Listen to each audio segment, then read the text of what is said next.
पाकिस्तान और नेपाल के दरमियान मुल्तान में खेले जाने वाला एशिया कप 2023 का पहला मैच, जिसमें पाकिस्तान ने अपनी पेस बैटरी की बदौलत जो नेपाल है उसको बड़े छोटे से रन्स पर पकड़ लिया था और बाद में जनाब जो नेपाल है वो पाकिस्तान के हाथों एक बदतरीन शिकस्त जो है उसने खाई। लेकिन कल मैच के दौरान जिस तरह से पाकिस्तान के शाहिन अफरीदी अपना स्पेल करने के बाद जो फिजियो और टीम डॉक्टर था उसके साथ देखे गए और बाद में फील्ड छोड़कर भी चले गए, उसके बाद हारिस रऊफ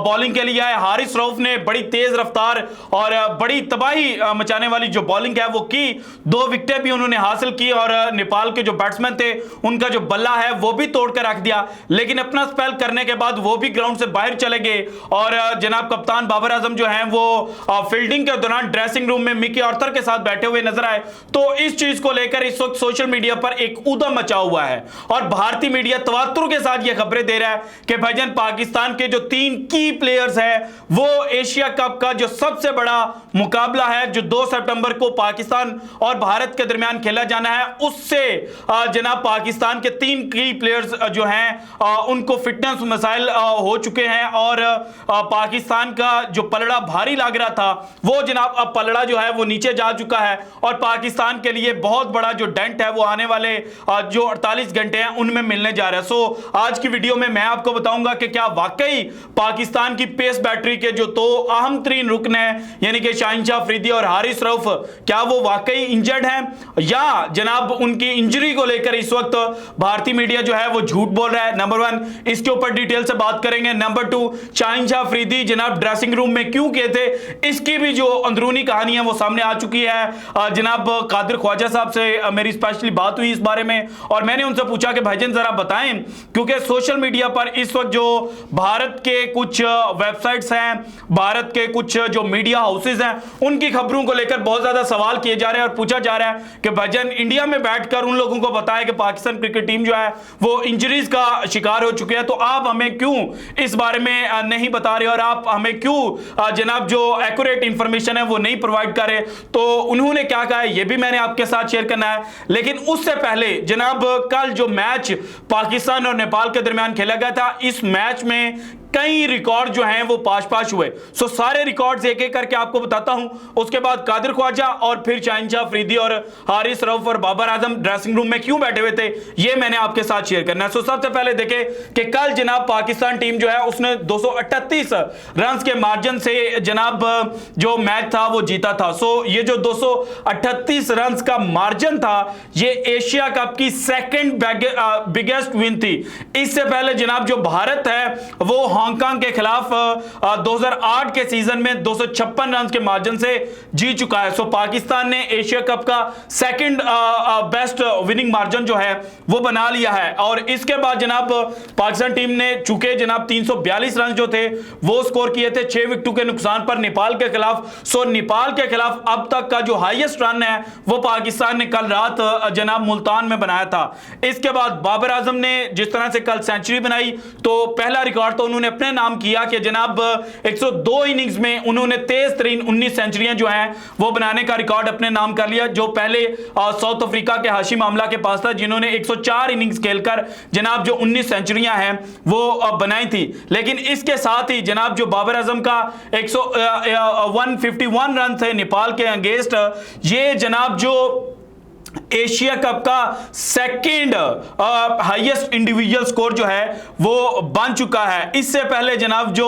भारत के विराट कोहली हैं, मुझे अच्छी तरह याद है एशिया कप 2012 का वो मैच जब जनाब 183 रन उन्होंने स्कोर किए थे, सईद अजमल को मार पड़ी थी, शाहिद अफरीदी को मार पड़ी थी, मोहम्मद हफीज जनाब उस तरह से परफॉर्म नहीं कर पाए थे। सो जनाब इससे पहले विराट कोहली के पास जो 183 रन का जनाब एक रिकॉर्ड था उसके मुकाबले पर बाबर आजम जो हैं उन्होंने 151 रन जो हैं वो स्कोर कर लिए। इसके अलावा कल चूंकि बाबर आजम जो हैं वो कप्तानी भी कर रहे थे, सो एशिया कप के अंदर एक कप्तान की तरफ से जो हाईएस्ट स्कोर बनाने का रिकॉर्ड है वो विराट कोहली से बाबर आजम ने छीन लिया। विराट कोहली ने जनाब जो 2014 का सीजन है उसमें बांग्लादेश के खिलाफ 136 रन जो थे वो बनाए थे, जबकि बाबर आजम ने अब 151 रन जो हैं वो स्कोर कर लिए हैं। इसके बाद जनाब जो इफ्तिखार अहमद है कल फिलहाल चूंकि उन्होंने भी बड़ी तेज तरीन इनिंग्स जो थी वो खेली थी। सो इफ्तिखार अहमद की जो 67 बॉल्स पर सेंचुरी थी, ये एशिया कप की 4th क्विकेस्ट जनाब सेंचुरी बन चुकी है। इससे पहले जो क्विकेस्ट सेंचुरी का रिकॉर्ड है वो भी पाकिस्तान के पास है। शाहिद अफरीदी जो है उन्होंने 53 गेंदों पर जनाब 2010 में बांग्लादेश के खिलाफ जो सेंचुरी है वो स्कोर की थी। तो जनाब अब आते हैं असल टॉपिक की जानिब। देखें, भारत का जो मेन मीडिया हाउसेज है जिनको मैं बड़ा हाई रेट करता हूं, मैं कहता हूं कि जनाब ये भारत का वो सेक्शन ऑफ मीडिया जो खबरों को मैनिपुलेट नहीं करता। लेकिन कल जनाब जिस तरह से शाहीन शाह अफरीदी जो है वो देखे गए और उसके बाद जो भारत के जनाब मारूफ कमेंटेटर हैं, एनालिस्ट हैं हर्षे बोगले, उन्होंने ट्वीट किया और कहा कि जनाब शाहीन शाह अफरीदी जो है वो रिदम में नजर नहीं आ रहे और समहाउ जनाब शाहीन शाह अफरीदी की जो एवरेज पेस थी और जो क्विकेस्ट बॉल थी वो जनाब उनका रिदम को उस तरह से डिफाइन नहीं कर रही थी। तो उस चीज को लेकर और बाद में शाहीन शाह अफरीदी जिस तरह से फिजियो और टीम डॉक्टर के साथ देखे गए तो भारतीय मीडिया ने कहना शुरू कर दिया कि भाईजान पाकिस्तान जो है वो फिटनेस मसाइल का शिकार हो चुका है। पाकिस्तान के जो सबसे की प्लेयर हैं शाहीन शाह अफरीदी वो जख्मी हो चुके हैं। इसके बाद हारिस रऊफ टीम से बाहर गए और मतलब मैच के दौरान बाहर गए, ड्रेसिंग रूम में गए, उनको लेकर सवाल हुआ और उनके लेकर भी यही बातें की गई कि जनाब ठीक है शाहीन जो हारिस रऊफ है उन्होंने बड़ी तेज तरीन गेंदें जो हैं वो करवाई थी, लेकिन जनाब बाद में वो बॉलिंग करके जिस तरह से बाहर गए हैं तो लगता है कि जनाब उनको भी कहीं ना कहीं कोई निगल जो है वो होना शुरू हो चुका है। इसके बाद जनाब बाबर आजम जो थे वो जब नेपाल की बैटिंग थी उसके दौरान जनाब ड्रेसिंग रूम के अंदर जो मिकी आर्थर कोच हैं और टीम डायरेक्टर हैं उनके साथ देखे गए तो फिर जनाब तीनों की प्लेयर्स को लेकर भारतीय मीडिया जो है उसने ये खबरें दी। लेकिन मैंने कादिर ख्वाजा साहब से रिक्वेस्ट की, मैंने पूछा, मैंने कहा भाईजान बताएं जरा क्या चल रहा है अंदर की, जरा अपनी फाख्ता को उड़ाएं। तो उन्होंने बताया कि शाहीन शाह अफरीदी जो थे वो बाहर जरूर गए थे, अपने 5 ओवर्स का जो स्पेल उन्होंने किया था वो करने के बाद वो बाहर गए, ड्रेसिंग रूम में गए, लेकिन वो सिर्फ 10 मिनट के लिए गए थे और उन 10 मिनटों में भी उन्होंने शर्ट चेंज की और जनाब जो डायरेक्टर और कोचिंग स्टाफ था या जो मेडिकल पैनल था, फिजियो था, उनके साथ बात की और बाद में वो दोबारा फील्ड पर आ गए थे। इसी तरह से हारिस रऊफ जो हैं वो लिमिटेड मिनट्स के लिए बाहर गए थे, जबकि जो कप्तान बाबर आजम है वो चूंकि ना बॉलर हैं ना मतलब इतनी कोई तगड़ी टीम थी और ना ही इतनी कोई परफॉर्मेंस जो है वो हाई चल रही थी कि वो मैच के अंदर आकर जनाब जो कप्तानी है वो करते। सो जो उन्होंने एक लंबी इनिंग खेली हुई थी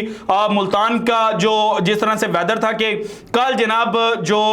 टेम्परेचर था वो तो 36-38 के अराउंड शो कर रहा था दिन के अंदर जब पाकिस्तान बॉलिंग बैटिंग कर रहा था, लेकिन जो एक्चुअल जनाब उस वक्त हीट महसूस हो रही थी वो 46 डिग्री की हो रही थी। सो 46 डिग्री की हीट के अंदर जिस तरह से जनाब बाबर आजम ने तकरीबन 45 के करीब ओवर जो हैं वो मैदान के अंदर गुजारे और चूंकि वो 50वें ओवर में जाकर आउट हुए थे, सो वहां पर जनाब जो बाबर आजम है उन्होंने रेस्ट को प्रेफर किया और बाद में पाकिस्तान टीम ने चूंकि जनाब ट्रैवल करना था लेट नाइट श्रीलंका के लिए और फिर श्रीलंका में कोलंबो पहुंचकर उन्होंने जनाब पालीकिली के लिए ट्रैवल करना था, कैंडी के लिए, तो इसलिए जो बाबर आजम है वो रेस्ट कर रहे थे। जबकि ये जितनी भी खबरें दी जा रही हैं कि पाकिस्तान जो है वो फिटनेस मसाइल का इशू शिकार हो चुका है, ये सारी मनगढ़ंत हैं और झूठ पर मबनी है। सो जनाब ऐसा कुछ भी नहीं है जो इस वक्त भारतीय मीडिया चला रहा है, ये सिर्फ और सिर्फ प्रोपेगेशन है जिस तरह से शाहीन शाह अफरीदी को फिजियो के साथ देखा गया था। इससे ज्यादा मैं कुछ भी नहीं कह सकता और जो सोर्सेज ने इतला दी है वो भी यही कह रहे हैं कि जनाब जो रावी है वो चैन ही चैन लिख रहा है। So this is it from today's episode. अगर आपको वीडियो पसंद है तो लाइक कीजिएगा, ज्यादा से ज्यादा शेयर कीजिएगा, अपनी कीमती राय का इजहार लाजमी कीजिएगा और अगर आपने अभी तक चैनल को सब्सक्राइब नहीं किया तो कर दें। शुक्रिया, अल्लाह हाफिज।